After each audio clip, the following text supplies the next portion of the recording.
11장 26절 이하인데요. 여러분이 이미 성령의 잠을 통해서 본문을 읽으신 것처럼 11장은 1절부터 13절 솔로몬의 마음이 여호와를 떠나는 그런 내용이죠. 그 다음에 14절부터 오늘 본문 직전까지 25절은요, 이제 솔로몬의 대적에 관한 내용이죠. 에돔 사람 하닷을 하나님이 일으키신 그런 내용이죠. 자, 오늘은 열왕기상 11장 26절부터 43절입니다. 그리고 우리 지난주까지 솔로몬이 잘 나가던 그런 내용을 살펴보았잖아요. 한 주밖에 안 지났는데 성경으로 말하면 한 장밖에 차이가 안 나는데 솔로몬은 흔적도 없이 사라진 그런 내용을 우리가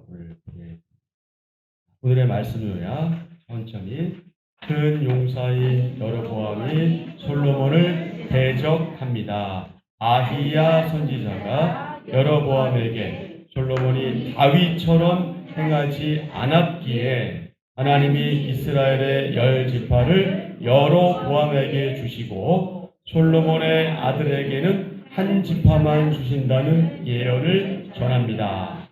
솔로몬이 여로보암을 죽이려 하자 여로보암이 애굽으로 도망합니다. 그 다음에 한 내용이 뭐죠? 그 다음에 이어지는 내용이 뭐예요? 이후에 솔로몬이 죽자 누가 유다의 왕이 돼요? 그의 아들 르호보암이 왕이 돼요. 여로보암과 지금 르호보암 헷갈리시면 안 돼요. 이미 아시고 계시겠지만, 그래서 여로보암은 누구예요? 어느 나라의 왕이에요? 이스라엘의 왕이 첫 번째 왕이죠. 그 다음에 르호보암은 유다의 첫 번째 왕. 남과 북으로 갈라졌을 때 그렇게 되죠. 자, 본문 11장 26절부터 36절의 주제는 뭐라고요? 여로보암을 탄생하신 하나님. 그 다음에 37절부터 43절은 솔로몬의 죽음, 이렇게 크게 두 부분으로 구분할 수 있습니다. 자, 솔로몬에게 가장 위협적인 인물이 나타났죠? 그가 누구다? 여로보암이다. 자, 여로보암의 이름 뜻이 무엇일까요? 여로보암의 이름의 뜻은요, 백성이 번성한다. 백성이 번성한다. 또는 백성이 많다. 좋은 이름이죠. 왕될 상이야, 그죠? 내 상이 어떻느냐, 왕이 될 상입니다. 뭐 그런 것처럼 이름으로 보아서는 참 왕이 될 부족한 명사를 같아 보이죠. 백성이 번성한다. 백성이 많다. 근데 그에 비해서 르호보암, 솔로몬의 아들 르호보암 이름 뜻은 무엇일까요? 보암이라는 말이 지금 반복되고 있죠. 백성을 번성하게 한다. 비슷한 뜻을 가지고 있어요. 그래서 지금 르호보암 이름이 더 좋을 수도 있어요. 그죠? 백성을 번성하게 하니까. 그런데 결국은 어땠는지 여러분 이미 아시지만 참 안타까운 일이에요. 그러니까 사람이 그 이름값대로 한다는 게 중요한 것 같아요. 그리고 전사님은 이름 뜻이 빛날 병의 범입니다. 범을 빛나게 하다. 홍보박사가 됐어야 되는 것 같아요. 잘못된 길로 가고 있는 건가요, 그럼? 그건 아니죠. 거기서 우리가 좀 이제 유추해서 이제 하나님의 법을 빛나게 하는 사람 이렇게 볼 수도 있죠.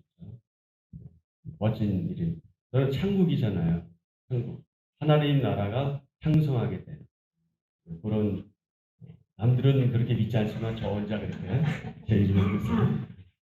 각자 여러분 이름의 뜻이 있을 거예요. 이름에는 영원, 바램, 소망, 기대가 담겨져 있잖아요. 부모님이 그런 마음으로 참 좋은 이름들인데 결국은 안타까운.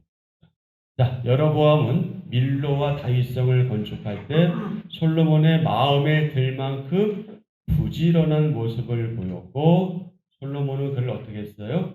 요셉 지파의 감독관으로 삼았어요. 그래서 요셉 지파는 요셉의 아들인 여로보암과 므낫세 지파를 의미합니다. 그런데 누가? 아히야 선지자가 나타나서 하나님의 뜻을 전하는 예언자 아이야 선지자가 나타나서 자신의 옷을 12조각 내어 10조각을 누구에게 줬어요? 여로보암에게 주면서 하나님이 너에게 당신에게 10지파를 주신다 이렇게 예언을 전했죠. 그 다음에 비극적인 예가 나오잖아요. 우상을 숭배하고 하나님의 길로 행하지 않은 솔로몬을 대신할 왕으로 하나님께서 여로보암을 선택하셨다. 우상을 숭배하고 하나님의 길로 행하지 않은 솔로몬에 대해서 다시 한번 33절을 확인해 보실까요? 자, 33절에 보면은 여기 재밌는 표현이 있어요. 그게 뭘까요?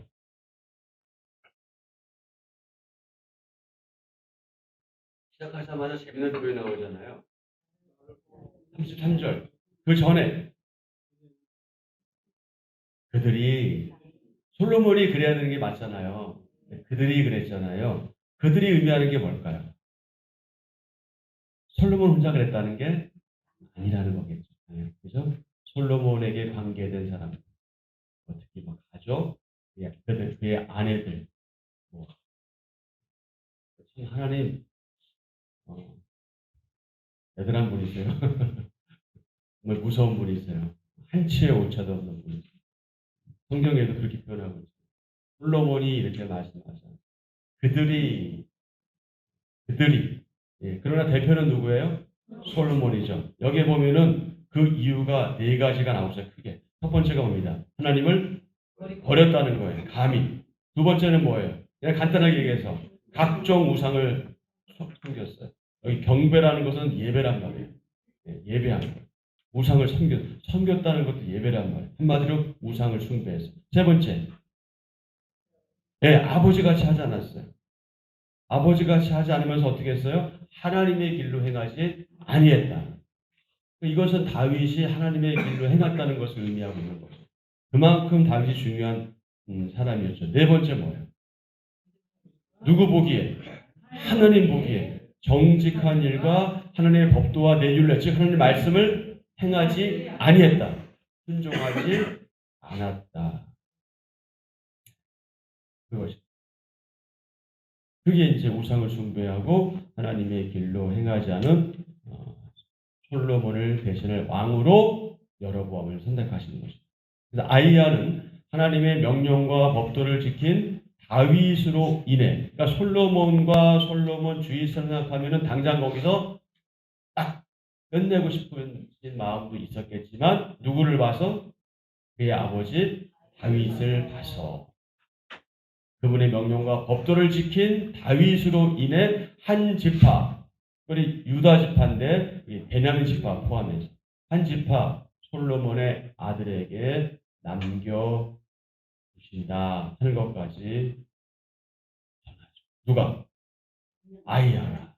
자, 유다와 베냐민 관련해서 다윗 왕조는요 하나님의 약속을 받았잖아요. 하나님의 약속을 받았어요. 하지만 솔로몬이 하나님을 떠났기 때문에 유다, 베냐민 지파만 유다 왕국을 유지했어요. 그러니까 두 지파만 유다 왕국이 된 거죠. 나머지는 이제 이스라엘 왕국이 된 거죠. 이렇게 그나마 다윗 왕조가 존속하게 된 것은 하나님의 뜻이 있기에 가능했다. 자, 그래서 우리는 하나님 앞에서 가장 중요한 게 무엇이냐? 그건 그분을 향한 우리의 진실한 마음, 그리고 그분의 뜻을 온전히 순종하는 것. 이 사실을 우리는 이 두 지파만 남긴 이 한 지파라고 표현했지만 그러면서도 계속해서 그 유다 왕국을 이어가시는 그 하나님의 마음, 하나님의 뜻을 확인하게 되고 우리가 나아갈 방향도 확인하게 되는 것이죠. 자, 34절과 36절도 한번 잠깐 보실까요? 자, 34절. 그러나 내가 택한 내 종 다윗이 내 명령과 내 법도를 지켰으므로 내가 그를 위하여 솔로몬의 생전에는 온 나라를 그의 손에서 빼앗지 아니하고 주관하게 하려니와 내가 그의 아들의 손에서 나라를 빼앗아 그 10지파를 내게 줄 것이요 그의 아들에게는 내가 한 지파를 주어서 내가 거기에 내 이름을 두고자 하여 택한 성읍 예루살렘에서 내 종 다윗이 항상 내 앞에 등불을 가지고 있게 하리라. 아멘. 솔로몬은 철저하게 누구의 덕을 봤어요? 다윗의 덕을 봤어요. 아버지의 덕을 봤어요. 그러면서 르호보암을 통해서 계속해서 유다 왕국이 존속하죠. 그러나 우리가 후에 보겠지만 르호보암 역시 안타까운 그런 정치를 하는 모습을 보죠. 그럼에도 불구하고 하나님은 어떻게 하셔요? 계속해서 그분의 뜻을 이루시고 다윗에게 약속하신 언약을 이루시고 결국 어떤 일이 벌어지는 거예요? 결국 예수 그리스도가 탄생하신 데까지 하나님의 놀라운 섭리죠. 자, 지도자를 세우고 폐하시는 하나님을 경외함으로 우리가 회복할 것은 무엇인가? 오늘 또 하루 동안 깊이 묵상해 보시고요. 자, 솔로몬의 죽음과 관련해서 보시죠. 하나님은 여로보암에게도 다윗과 솔로몬에게 주신 것과 비슷한 약속을 주신다. 그게 뭐예요? 다윗처럼 하나님의 명령과 율법을 어떻게 하면 지키면 순종하면 너를 위해서 여로보암 너를 위해서도 견고한 집을 세워주시고 이스라엘을 주시겠다. 이렇게 말씀하시죠. 견고한 집이란 자 38절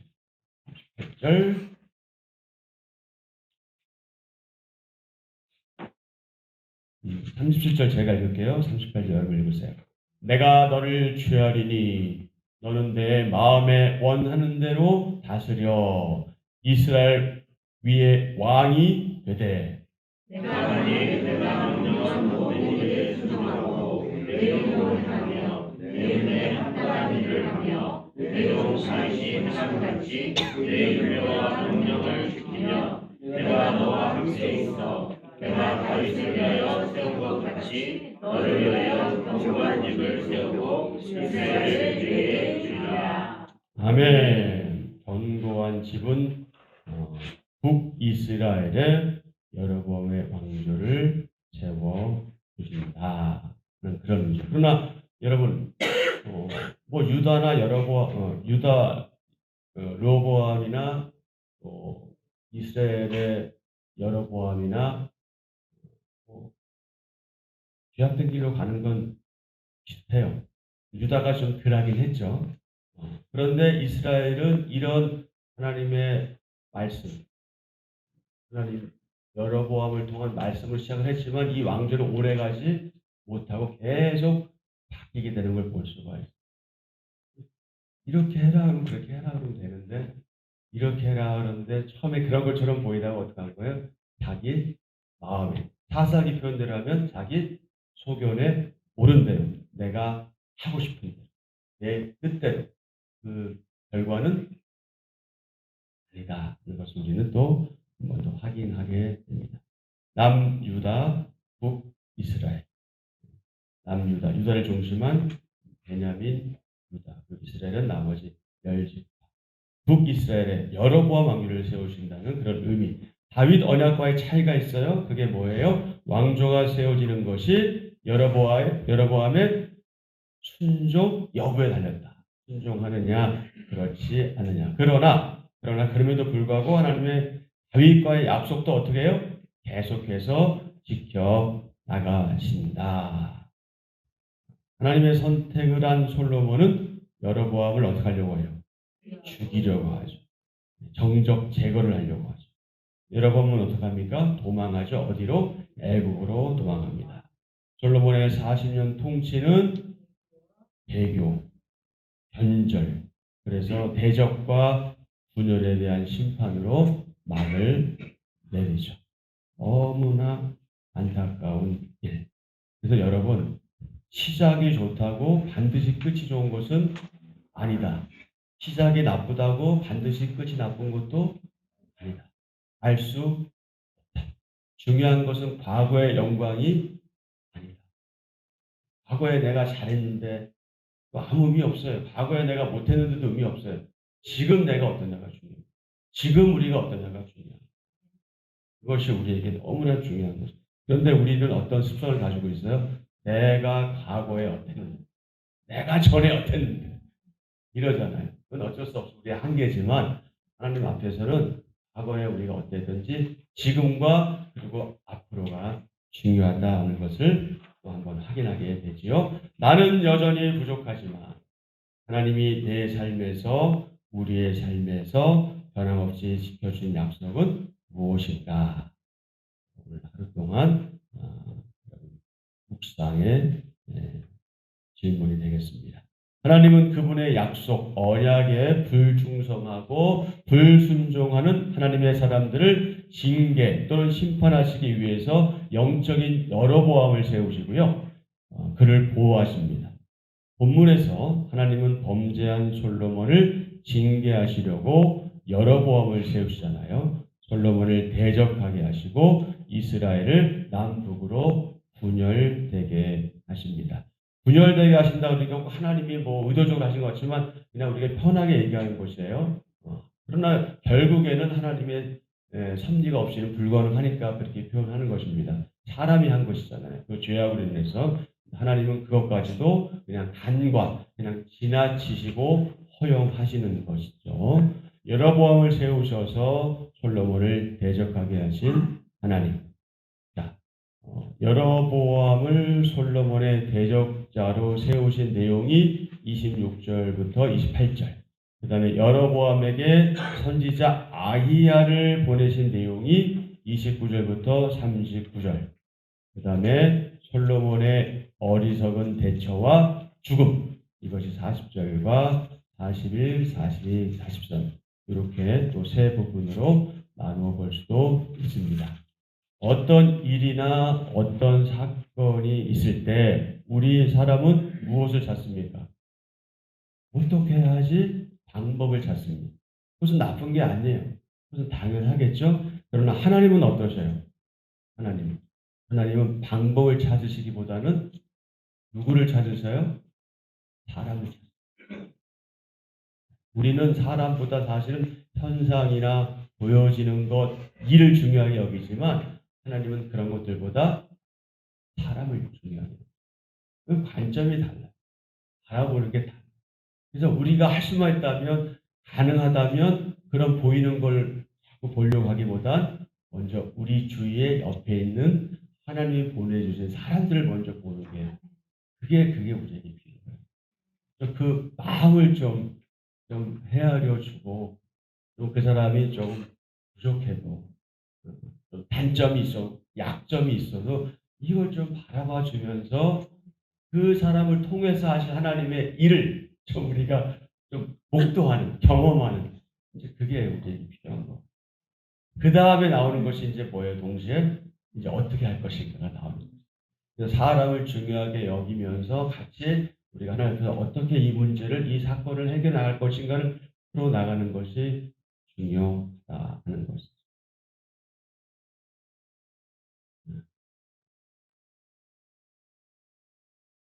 하나님은 그분의 사람인 인격적 성전인 저와 여러분을 통해 복을 주시기도 하시고요.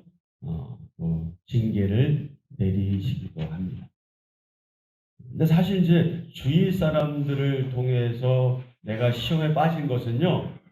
그것은 사실은 그 사람에게 원인이 있을 수도 있겠지만 그건 나의 연약함이에요. 그것이 하나의 징계일 수 있는 거예요. 그런데 또 반대로 주위 사람을 통해서 내 형제자매를 통해서 우리가 하나님 주신 복을 얻는 도구가 될 수도 있어요. 축복의 통로가 된다는 게 바로 그런 의미거든요. 그러니까 다른 사람을 바라볼 게 아니라 나는 어떠냐? 나는 다른 사람들에게 복의 통로가 되는 그걸 먼저 생각하는 게 우리에게 중요한 건데 우리 연약함은 항상 어때요? 자꾸 너 때문이야. 너 때문에. 여러분 아시겠지만 이 손을 잘 보세요. 아시죠? 이거 내용. 한 손가락은 남을 가르치고 있지만 세 손가락은 누구한테 가 있어요. 자기도 양심이 아는 거지. 저 사람도 내가 문제. 자기를 돌아보는 게 중요하겠죠. 이런 점에서 볼 때 본문은요 또 이렇게 또 구분할 수도 있을 것 같아요. 첫 번째로 26절부터 28절은 하나님께서 영적인 징계의 도구를 일으키신다. 하나님과 무관한 이 세상을 따르고 교만한 자는 낮아지게 되고 징계를 받게 된다. 두 번째 29절부터 39절은요. 하나님께서 영적인 징계의 도구에게 말씀하신다. 참된 왕중왕이신 메시아 예수님처럼 하나님께 뭐 해야 한다? 순종해야 한다. 세 번째 40절부터 43절은요. 하나님께서 영적인 징계의 도구를 어떻게 하신다?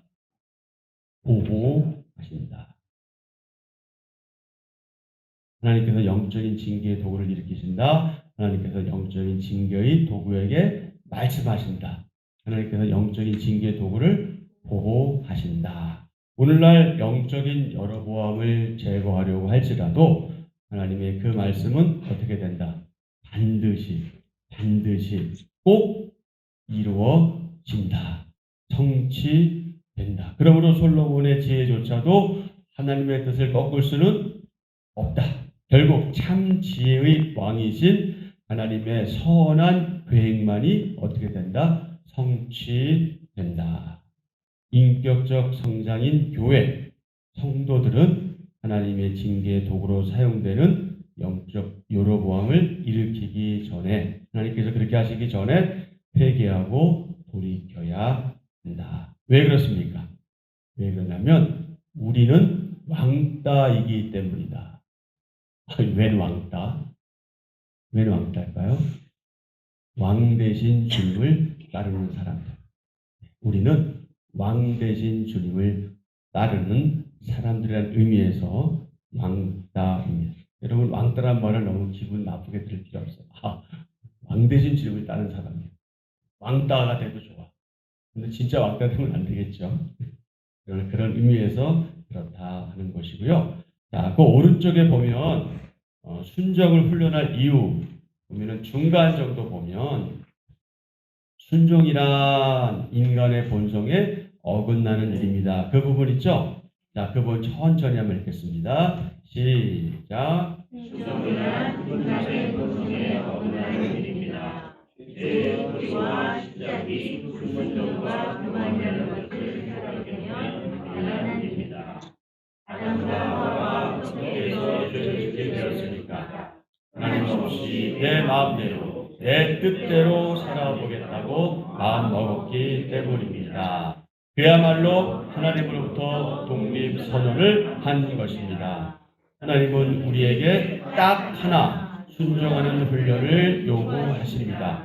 하나님 없이는 살 수 없음을 깨닫고 그분을 주인으로 모시며 그분 말씀대로 살아가는 훈련을 하기 원하십니다.